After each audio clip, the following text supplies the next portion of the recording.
Doctor Bala గారు ఉన్నారా? ప్రేమ్ గాంధీ గారు ఉన్నారా? ఉన్నారండి. నమస్కారం. ప్రేమ్ గాంధీ గారు నమస్తే అండి, బీజేపీ నాయకులు. నమస్కారం సార్. ప్రేమ్ గాంధీ గారు వింటున్నారా? పార్టీ తరఫున మనం కుప్పం ప్రసాద్ గారు మనతో మాట్లాడుతూ ఉన్నారు. అంటే అక్కడ ఓటు వేసే పరిస్థితి లేదు కాబట్టి ధ్వంసం చేయడం తప్ప వేరే మార్గం లేకుండా పోయింది అని అంటున్నారు.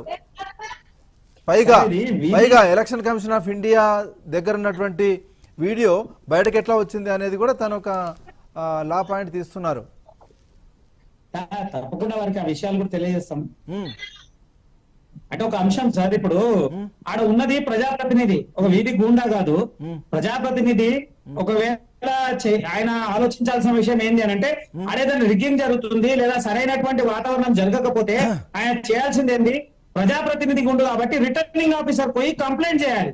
కంప్లైంట్ చేసి ఇలా జరుగుతా ఉంది, మీరు ఆపే ప్రయత్నం చేయాలి, లేకపోతే ఈసీకి కంప్లైంట్ చేయాలి, లేకపోతే చీఫ్ ఎలక్షన్ కమిషన్ కి కంప్లైంట్ చేయాలి. అది కాకుండా ఒక వీధి రౌడీ లెక్క వెళ్లి ఈవీఎం ని బలగొట్టడం ఎంతవరకు సమంజసం? నిజంగా కూడా ప్రజాప్రతినిధి చేయాల్సినటువంటి పనులు కావవి. సరే, వాళ్ళ పార్టీ కాబట్టి ప్రసాద్ గారు సమర్థించడంలో తప్పు లేదు, ఆయన సమర్థిస్తుండొచ్చు. ఏమని ఎవరో ఉన్నారు అక్కడ, ప్రభావితం అయిపోయింది, ఓటింగ్ అంతా వన్ సైడ్ అయింది, లేదా పోలీస్ అధికారులు మాకు సహకరించకుండా టీడీపీ పార్టీకి లేదా కూటమి అభ్యర్థికే సహకరిస్తున్నారు అనేటువంటి వాతావరణం ఉండుండొచ్చు.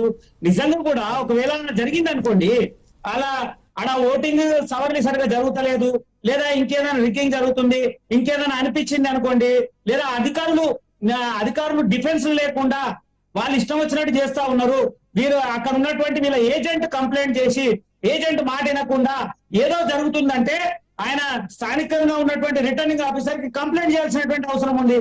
అది లేకుండా ఆయన్నే దౌర్జన్యం చేసి వెళ్ళి అది చేయడం అంత సమంజసం కాదు.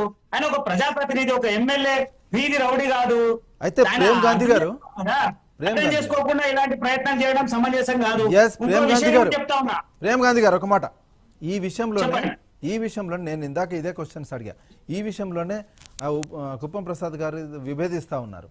అక్కడ ఆ పరిస్థితి లేదంటున్నారు. ఆయన ఒక వైశ్య కార్పొరేషన్ కేబినెట్ హోదాలో ఉన్నారు. ప్రసాద్ గారు మీ అభిప్రాయం చెప్పండి మన ప్రేమ్ గాంధీ గారికి. ప్రేమ్ గాంధీ గారు, మనం ప్రజాస్వామ్యంలో ఉన్నాం, ఓటు హక్కు కూడా కల్పించకపోతే అంతకంటే దుర్మార్గం ఉంది. ఇప్పుడు ఇన్ని చోట్ల ఉంటే ఆ ఒక్క చోటుకి వెళ్ళి వారు వ్యతిరేకించాల్సిన అవసరం ఏంది? అప్పటికి 50 ఓట్లు పడ్డాయి పోలింగ్ దాంట్లో. 50 ఓట్లు కూడా వన్ సైడ్ గా జరిగి రిగ్గింగ్ పరిస్థితులు అక్కడ ఉంది. కనీసం ఏజెంట్లు కూడా చెప్పేది నేను ఒకసారి చెప్పాక మీరు ఆన్సర్ ఇవ్వండి. అక్కడ కనీసం ఒక వ్యక్తిగా, ఒక పౌరుడిగా, ఒక ఓటు హక్కు ఉన్న వ్యక్తి కూడా ఓటేసుకొని కల్పించలేని పరిస్థితుల్లో ఎంత దుర్మార్గమైన ఆలోచనతో మీరు చెప్తున్నారు ఈసీ కంప్లైంట్ చేయండి, ఇంకోటి చేయండి. ఆ టైంలో అంత టైం ఉంటుందా? ఈసీ కంప్లైంట్ చేసి ఇప్పుడు రిటర్నింగ్ ఆఫీసర్ చెప్పమన్నారు, చెప్తారు. అతని స్థాయి ఎంతవరకు, అతను ఎంతవరకు చేయగలడు?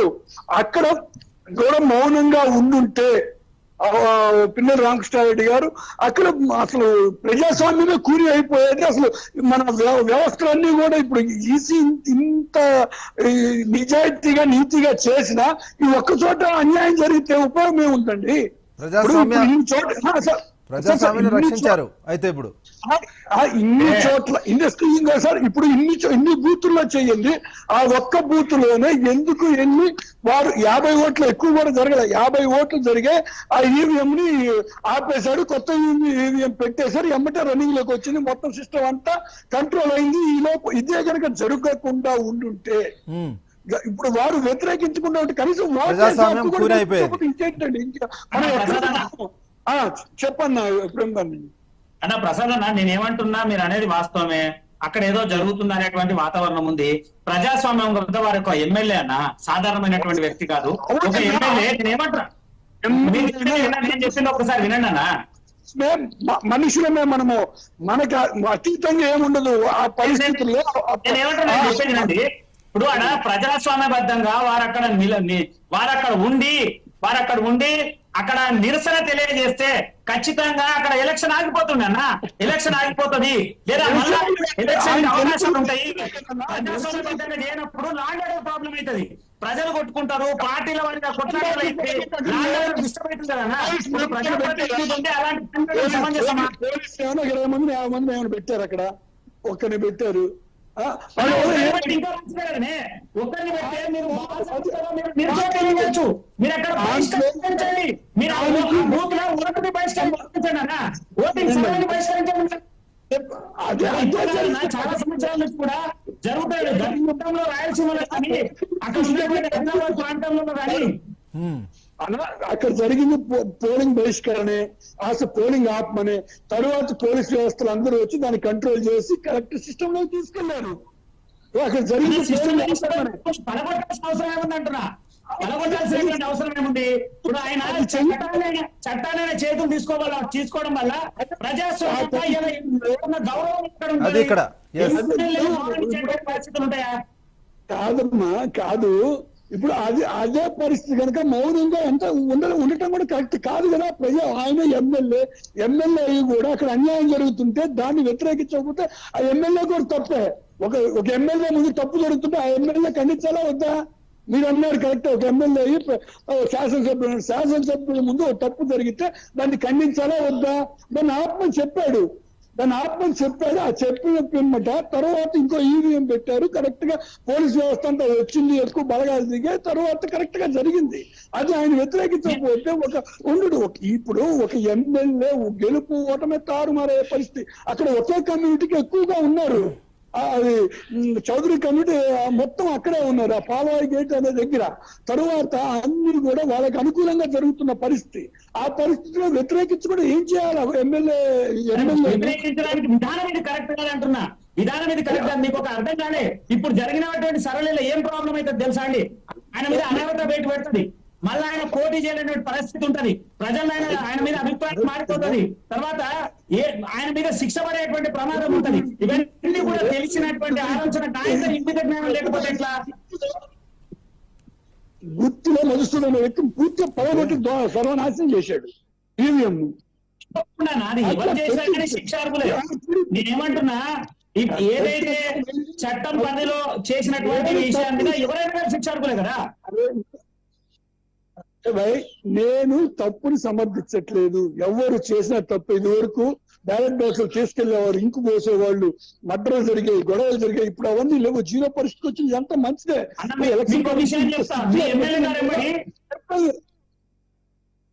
మీరు మంచి జరగటం మంచిది అని చెడు అని ఎవరనట్లేదు. పద్ధతిగా జరపాలి. ఈసీ కూడా జరపాలి, ఉండాలి. ఒక పౌరుడిగా ఓటు వేసుకునే హక్కు కూడా కల్పించాలి అనేది మేము అంటున్నాం. జరిగిన పరిస్థితి వేరు, ఇక్కడ మీడియా సృష్టించే పరిస్థితి వేరు. ఈసీకి అసలు ఇవన్నీ కూడా ఒక దుర్మార్గమైన ఆలోచనలో ఇదంతా జరిగింది. ఒక మంచి ఆలోచన అయితే జరగల. అసలు ఎలక్షన్ కమిషన్ కున్న ప్రసాద్ గారు, ప్రసాద్ గారు అక్కడ ఏదైతే బూత్ లో జరిగినటువంటి విషయం, ఆ బూత్ లో ఎమ్మెల్యే గారు వెంబడి సుమారు 30 మంది ఉన్నారు. 30 మంది ఉన్నప్పుడు ఆయన ఆయనే పనిచేస్తే పరిస్థితులు ఎట్లా? మళ్ళా నియోజకవర్గం మొత్తం ఎట్లుంటది? దీన్ని ఆదర్శంగా తీసుకొని వైఎస్ఆర్సీపీ నాయకులు కానీ లేదా ఇతర నాయకులే కానీ ఇంకొక బూత్లలో జరిగితే ప్రజాస్వామ్యం ఎక్కడ పోవాలన్నప్పుడు లా అండ్ ఆర్డర్ ప్రాబ్లం ఎక్కడ కావాలి? మీరే అంటున్నారు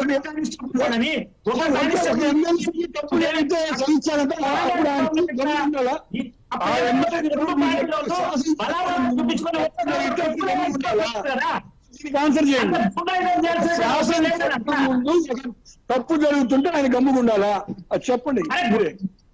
మీరు ఆ తప్పుని నిలదీసేటువంటి ప్రయత్నం చేయాలి కానీ ప్రతిపక్ష దాడులు చేద్దాం.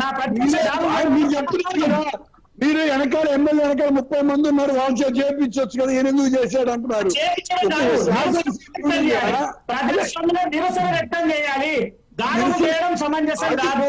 నిరసన చేయడం వల్ల ఖచ్చితంగా మార్పు వస్తుంది. దాడులు చేయడం వల్ల దాడులు మేము చేయమనట్లే, దాన్ని ఉసుకల పట్ల దాన్ని కరెక్ట్ అనట్లేదండి.